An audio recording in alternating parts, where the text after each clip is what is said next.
Here's a little glimpse of what it was like living together. Uh-huh. We'd stay up at all hours of the night discussing everything from writing to religion to drinking to the purpose of life, all of which intertwined with the other, kind of like the Catholic alcoholic writing monk that spent a lifetime in a cave writing the words for all of humanity. When I first met Moser, I considered myself a person that could write, but Moser actually called himself a writer. I can't imagine living the suburban life of simplicity, holding down a 9-to-5 job, mowing the grass, and getting the mail. I have to write, he'd say. It's in my blood, my soul. I would nod my head as we each sat at the edge of the kitchen counter at 3 a.m, drinking our 12th beer. Moser was a deep thinker and the most well-read person that I had ever encountered. He would start most of his conversations like, Hunter Thompson once wrote, then he'd quote him word for word. Or he'd say, C.S. Lewis wrote such and such. Or, in the Bible, Paul said. I'd sit there on the edge of the counter with the little dim microwave light shining in on our conversations, and I'd listen. I personally had read maybe 10 books all the way through, and most of them were Dr. Seuss books. So I'd hear him quote these great larger-than-life and mysterious writers as if he knew them personally left me in awe. You know, John, he'd say, writing is eternal. Think about it. All of these writers throughout the ages and for thousands of years would be nothing but a name on a tombstone somewhere in the ground. Then he'd point his finger in a very matter-of-fact kind of way.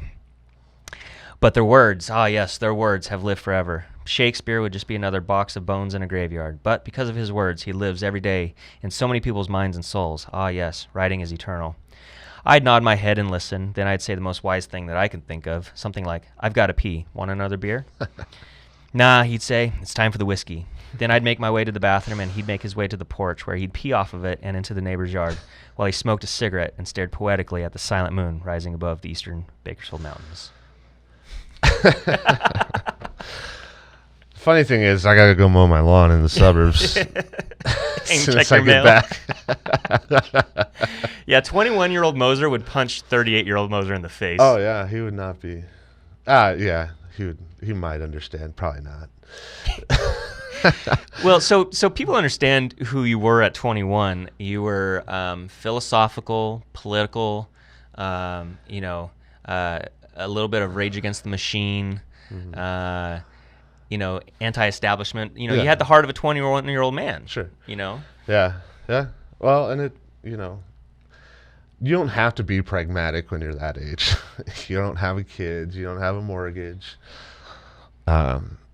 You can have that, and you can, and you think it's going to last forever, of course.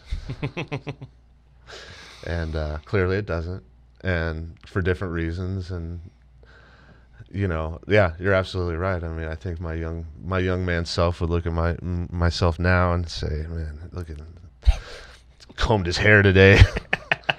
What an idiot." Yeah. Oh, so.